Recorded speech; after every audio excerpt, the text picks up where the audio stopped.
guys, it's Cheyenne. I'm back with another video, and I wanted to discuss the ethical reasons that we should talk about in regards to love spells and curses and hexes, so to speak.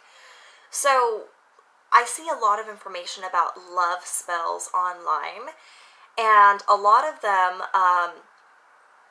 there's a pendulum for like mild, like drawing attraction and drawing like maybe the attention of somebody, to the other side where it gets a lot darker, in my opinion, where it is, make this person obsessed about you.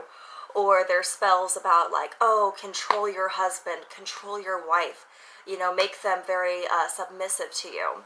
And I wanted just to state a few things. So I have been diving into many different types of spells. I have a ton of different spells that I have learned from other people and I've made for myself. And I do not do the typical love spell, in the sense that I don't do love spells that would be binding somebody to me or changing someone's will. And the reason I do that is for ethical reasons. I have no problem doing a love spell to get somebody's like attention, like, hey, notice that I'm a little bit cute today. Or I don't mind doing a love spell of, if I'm dating somebody and I want to accentuate sensuality or accentuate loving feelings, then that is, in my opinion, ethical, because it would only accentuate what is already there.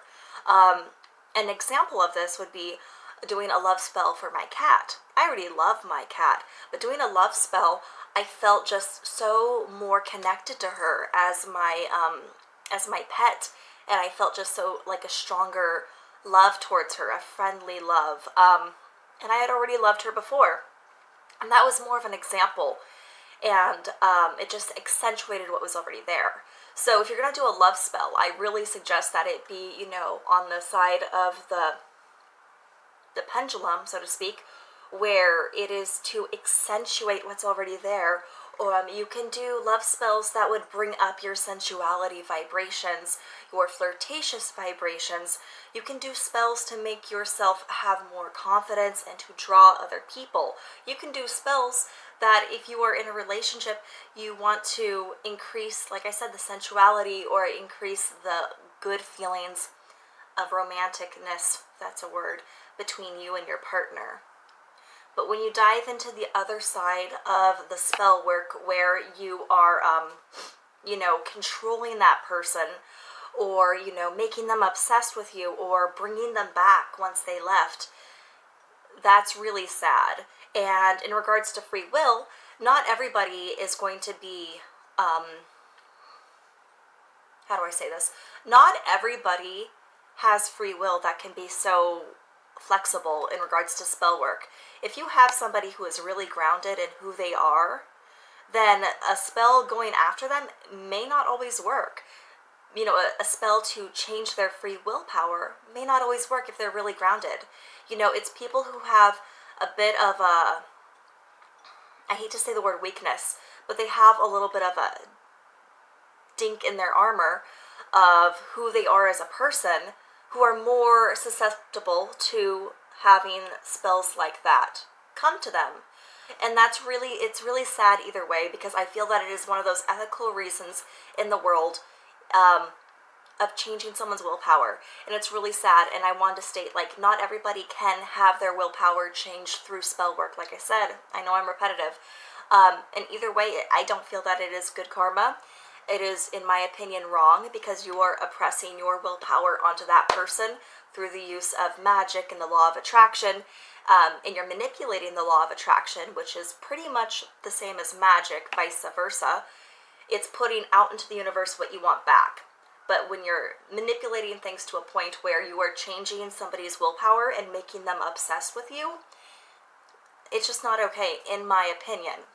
And like I said, I've seen so many spells where people are like, oh, this will get your man to always listen to you, or get your wife to always listen to you. Like, they're out there. They really are. And I just don't feel that it's right. Like I said, focus on accentuating what you have. you know, maybe getting some flirty vibrations out there. I have many different spells that I've learned from wonderful people and some that I've come up with on my own that are helpful. And that is just merely to accentuate, if you want a second date, maybe do a little spell magic to increase your flirtation and your attraction. And then you're really focusing on yourself and not the other person. And I can make a whole other video series on that. Now, also in regards to like curses and hexes, so there's a couple things. This really should be another video, but it's not. I'll just do it all at once. Okay, so I made a video, you can check it out, which is a safe revenge ritual, and that is a good manipulation, basically where, well, you'll have to check it out. It's a way to get revenge on somebody, but in a unethical way. You are not causing a curse upon them, you're increasing something good in their life, but also increasing something bad. Watch the video, it will explain everything. Okay, so that is a way. My camera memory card was full, so I had to delete some things. Anyway, so if you're going to put a curse on somebody, realize that what you're doing is you're putting out, again, it's the law of attraction, magic, aka law of attraction, rituals, it's all pretty much the same thing. And if you're going to put out that negativity to somebody, you are going to bring it back to you. There is a whiplash effect. One time I even went into a metaphysical shop, and literally throughout the metaphysical shop, they had plaques saying, we do not partake in spell work of like curses. And I asked them why, and they said, magic always has a price. Magic, aka law of attraction. I know I'm going to keep repeating that, but it's what you throw out, you're going to get back. So if you put a curse on your ex-girlfriend or your ex-boyfriend or your mean boss, something might happen to them. If they have, they're not spiritually grounded or emotionally grounded, they are very susceptible. What's the word? Suspectable. You know what I mean. They're more open to receiving that curse. And, but it may not always work. If they are spiritually grounded and protected, they might be completely immune to that curse or hex, and they can just inadvertently push that back on you, on top of the karma you get from throwing out that negativity into the universe. So think about that. And if you want to do any like revenge spells or whatnot, realize it's the law of attraction. You're gonna get back what you put out, unless you do like karma friendly spells, protection spells, or the spell that I put out on my page, which is the safe revenge spell, which really doesn't do it. Just check it out, okay? This is some promotion, okay? It is one that keeps your karma and your spirit more protected, because you're causing harm, but you're doing it in a good way. That's a good way to describe it. So go ahead and check out that video. I wanted to make it just this quick video about, let's talk about ethical reasons behind love spells and curses and hexes, all right? If you liked this video, go ahead and hit like, give it a thumbs up, hit subscribe. I love you all. Peace out. That's the sound of my cat in the background. Okay, bye.